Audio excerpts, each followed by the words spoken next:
Hi, welcome back to my channel. This is Dr. Uchenna. In this video, I want to talk about following your calling and what I understand by what it means to follow your calling.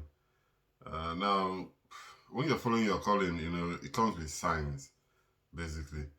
And it's a feeling that you get. So, it's only you that has, it's you that has the calling.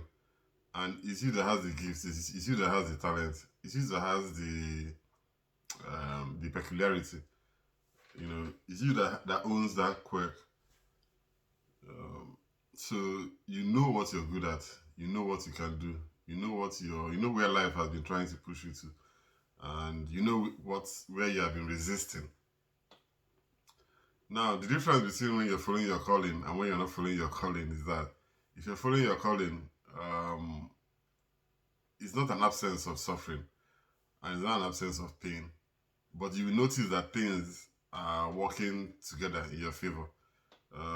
You will start seeing, different aspects of your life, fitting back together, if they were dispersed before.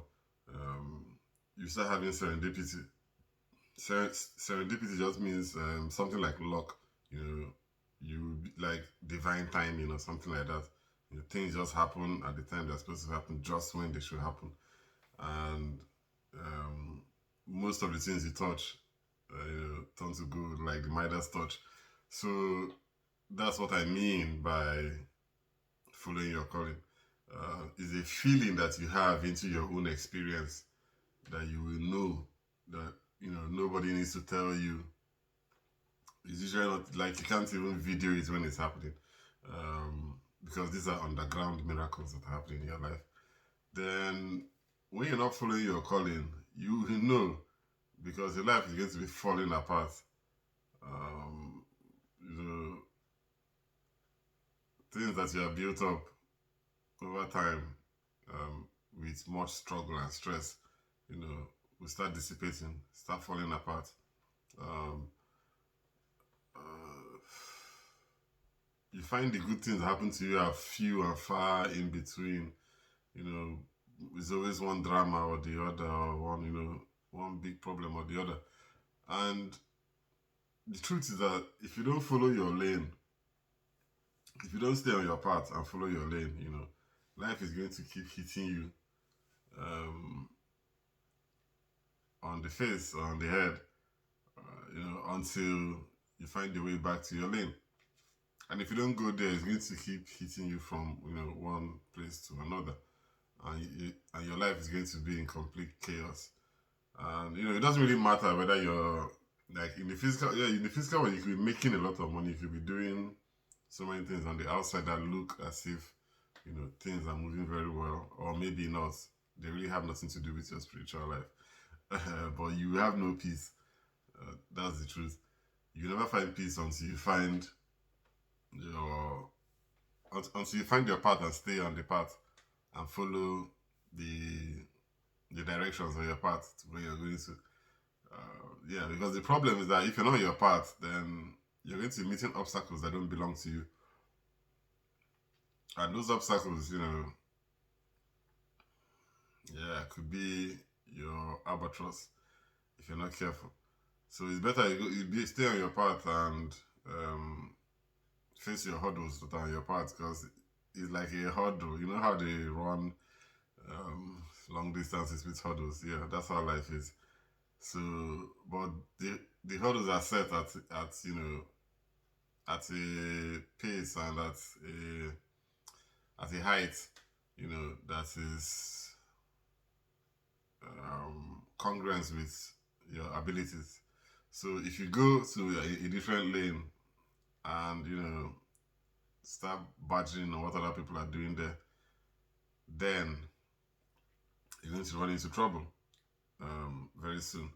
So you ask me, how do I know what my calling is? I made a video, on finding your purpose in life.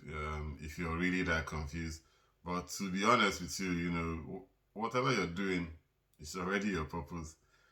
Even looking for a purpose is part of your destiny. It's part of your purpose. So for me, your purpose is just to be authentic and to be who you are. Once you find that authenticity within you, then you can move from there.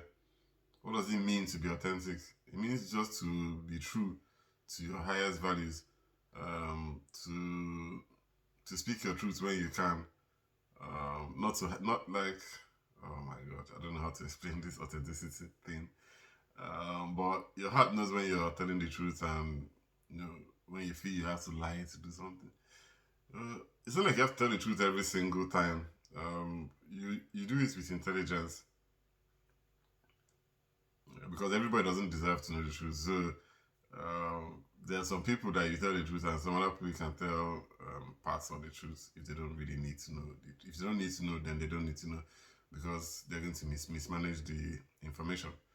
And so, but the core of it, is about being vulnerable and about admitting um, to yourself. You know, it's about looking for who you are, basically. So it's an introspective journey. It's about asking yourself who you are. Who are you really? How did you come to be? What is the nature of your life? What's the nature of reality that's around you? What do you think about reality? How do you even know that what you're thinking are your own thoughts? What have you been taught? How can you trace your journey from birth to where you are now? Can you identify the things that were taught to you, that you were made to believe, that you were programmed to believe? Let me use that word. Can you identify them? Can you question them? Those are your foundational beliefs. But and to start, of course, is the belief about yourself. Um, what is your perception of yourself? Your self-image. How did you get to have that perception? What made you believe what you are about yourself? These are the questions that we need to ask. Who made you to believe that thing about yourself? Is it really you? Or is it something you've been told over the years and you've reinforced it, now you believe it, and you have been saying it everywhere, so now it's true? These are the questions. So for me, it's more of questioning, and by questioning, you're unpeeling those layers. So I can't ask the questions for you. I can guide you towards writing down the questions that you need to ask yourself. Um, but the introspection is something you have to do for yourself. And the type, you know those hardcore questions that you need to ask yourself. You know those beliefs you have, especially the negative and limiting ones. You need to identify where they came from. You really need to challenge them. You need to find out where they came from. Start watching videos, on finding your purpose. Start watching videos on following your calling. You can start from there and just move from there and see where life takes you.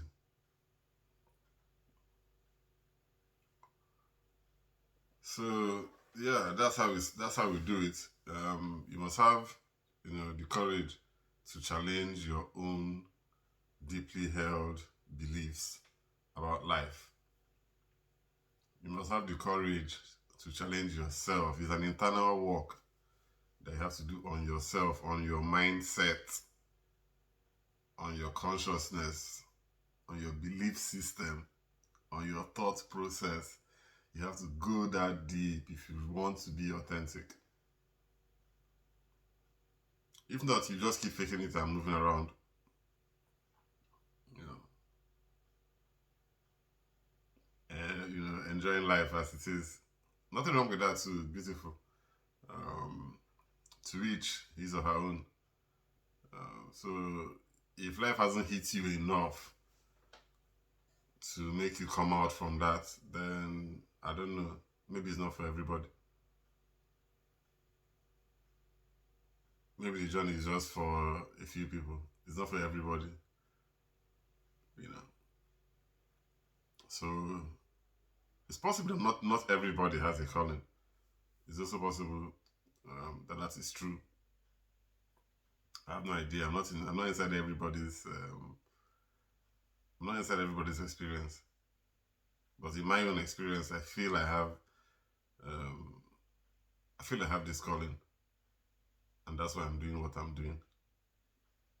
So I'll see you guys on the next video. Thanks.